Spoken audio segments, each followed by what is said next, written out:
Well, shooters and reloaders out there, Fortune Cookie 45 LC coming to you from the hot lead zone. And good morning to all of you out there. Today's video is going to be about finer points of gun handling.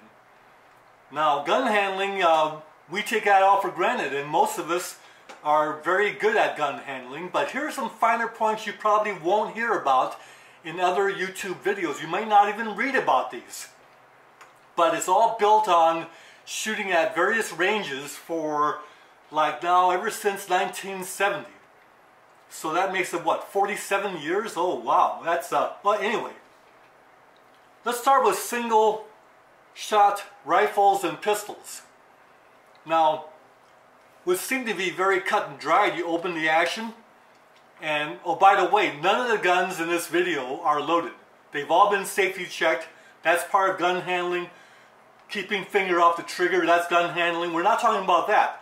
We're talking about the finer instances, the finer points about gun handling. Okay, so on TV one time, I saw a single shot shotgun being closed by taking it by the pistol grip and snapping it up like this and snapping it closed. Well, we don't want to do that because that's actually gun abuse. These are designed so that you close the action with enough force to get the action to close, but that's all you need. Nothing else is necessary. That applies to double-barrel shotguns, over-unders, side-by-sides, single-shot rifles, single-shot pistols. So don't do anything the owner wouldn't do.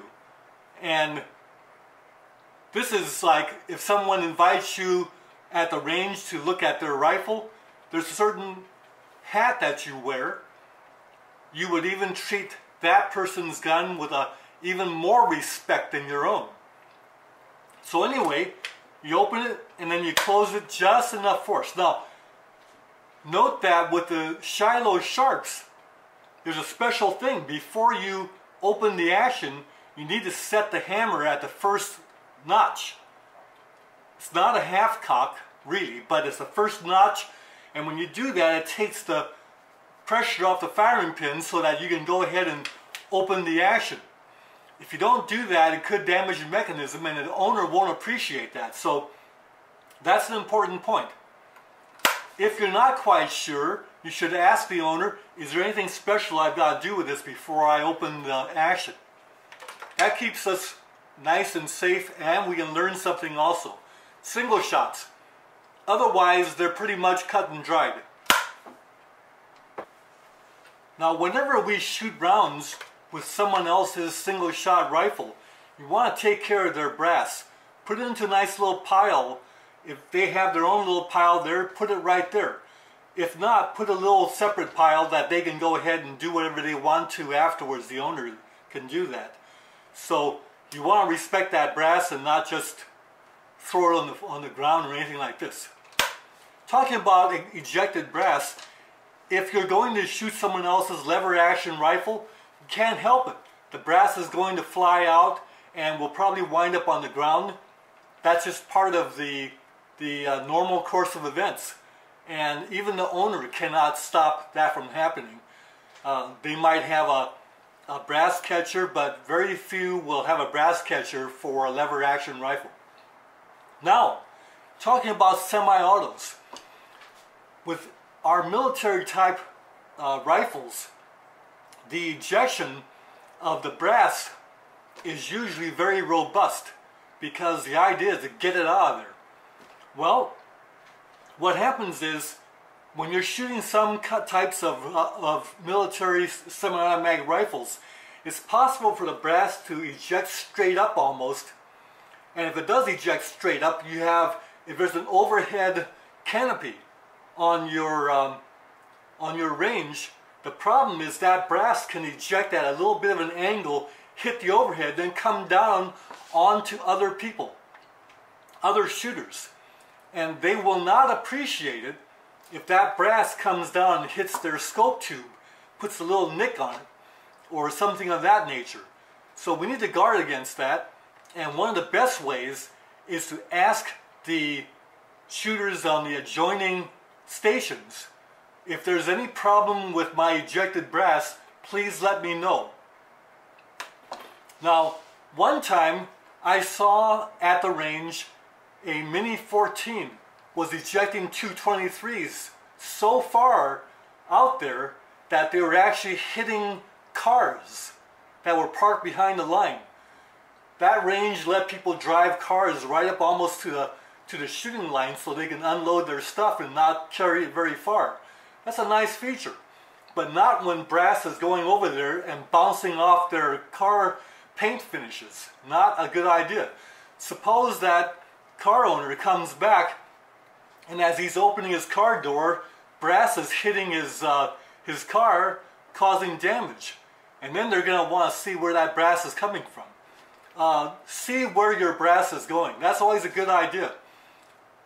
And when we're at the same point, some military rifles actually can have excessive blast to the side coming out of the ejection port, and it's been known that some military rifles can actually spit little pieces of metal.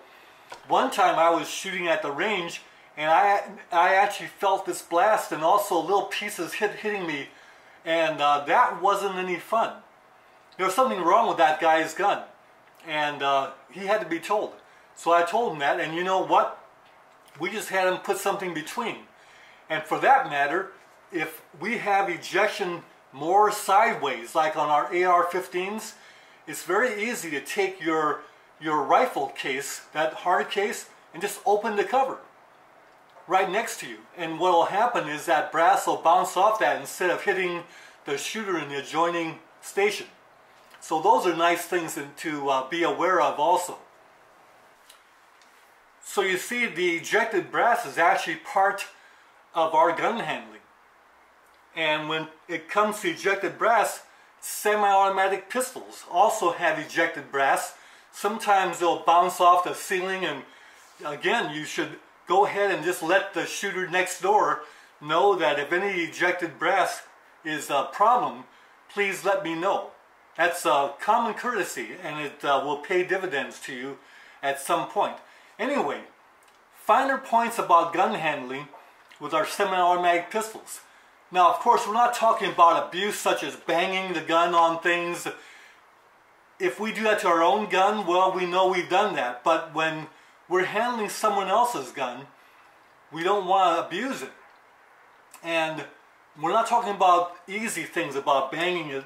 When you put the gun down, if the owner of the gun has a nice little towel set aside, that's because they want that gun to be on that towel.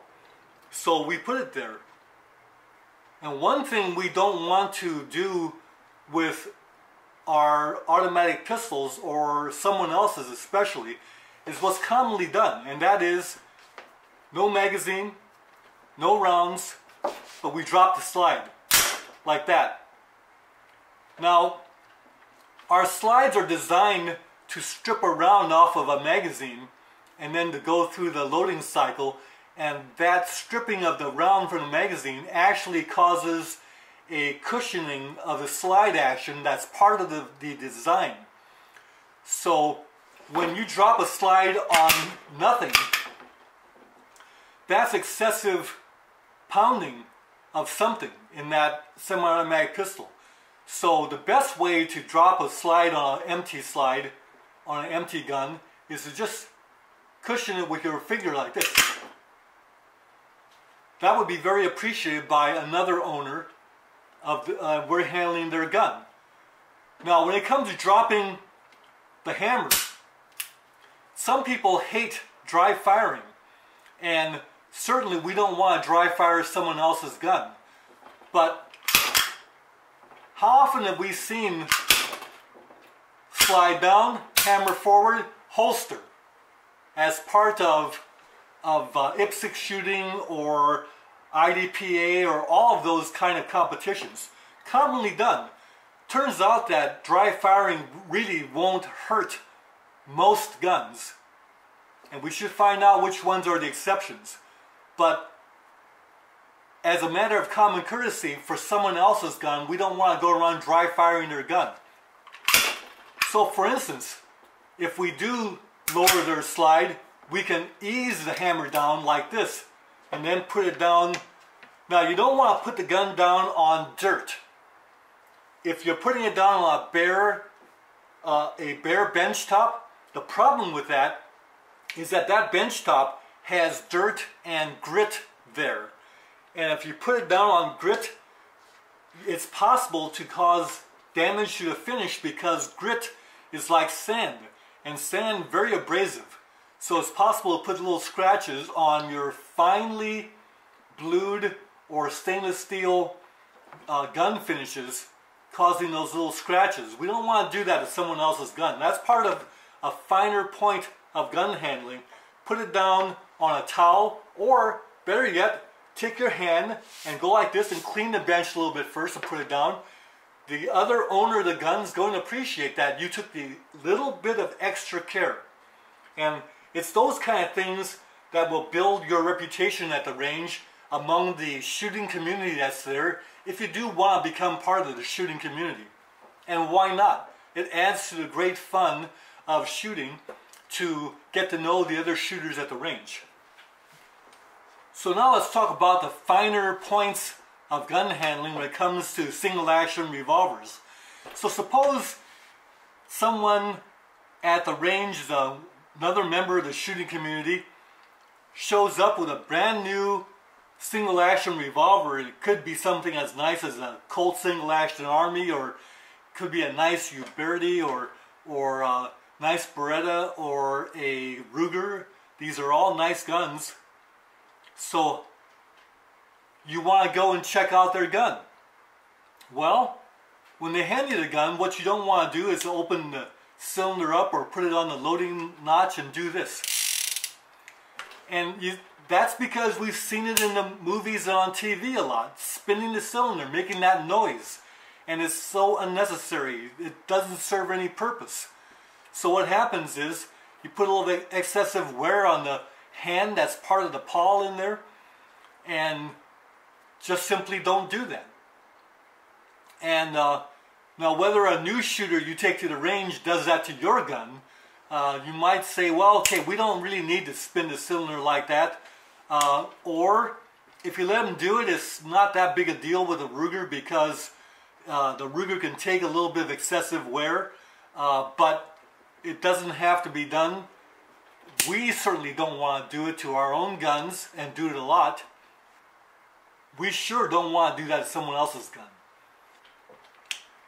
Now, to show someone a finer point of gun handling, whenever we take a single action revolver and it comes to closing the action up, if we were to center a chamber behind the barrel before we close the action like this on a Ruger, that would be welcome, because we don't introduce any excessive scratching on the cylinder by doing this.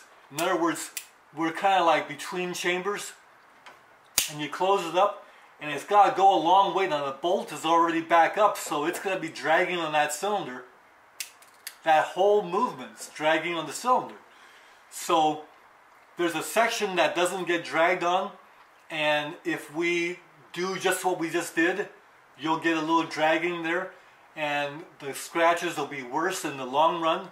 So by centering a chamber behind the barrel, we get very little of that. So that's something that a new owner of a single action will appreciate if you treat their gun that way. And I found that they learn pretty quick what you're doing, because it makes sense to them pretty quick. Okay, so now our fine double action revolvers. And one of the worst things that you can do is to go up to one of your friends at the range and check out their double action revolver, and the first thing you do is see if it's loaded or unloaded or not, like you see in the movies, and then snap the cylinder closed by going like this with a big thunk. That is not a welcome thing to do, and will get you bad reputation at the range. So what you want to do is open it gently and close it gently like this. That's all it's required to close a double action revolver, and that's appropriate. Now what you'll see a lot of times is a recommendation to close a double action revolver by pushing on the crane right here. Well, the problem with that is you might possibly pinch your finger in there between the crane and the frame. That's not a good idea. So you're going to say, well, come from below and use your thumb and close it by pushing on the crane. Well, that's just not done. If you're in competition, you're going to open your cylinder up and eject and then drop your rounds in with your speed loader or your moon clip, drop it in, and then you're going to close and re-engage. And what difference does it make if you're pushing on the cylinder right here or right there? It really doesn't make any difference in closing it. So again, if you insist upon closing it there, there's nothing wrong with closing it there, but it doesn't have to be it doesn't have to be closed there. So am I saying it's wrong to close your cylinder like this? Absolutely not. It's just that if you think about it, what difference does it make closing it there by pushing on the cylinder? Now here's the other thing though. If you close it by pushing on the crane, you might be between chambers, so that then you're not in the bolt notch and you've got to go like this and rotate it in, and that could cause some scratching of your cylinder.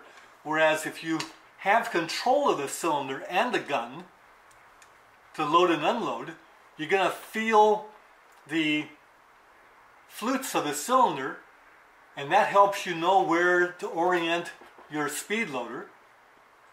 And then when you close it with the flutes at 3 and 9 o'clock, so you're right in the bolt cut. So there's no scratching of the cylinder at all. The other owners of double action revolvers would appreciate that. They may not even know you're doing that, but this is a good practice, I would think, and you might consider that for yourself. Shooters and reloaders, take care, and best to you, and we'll see you at the range. Bye for now.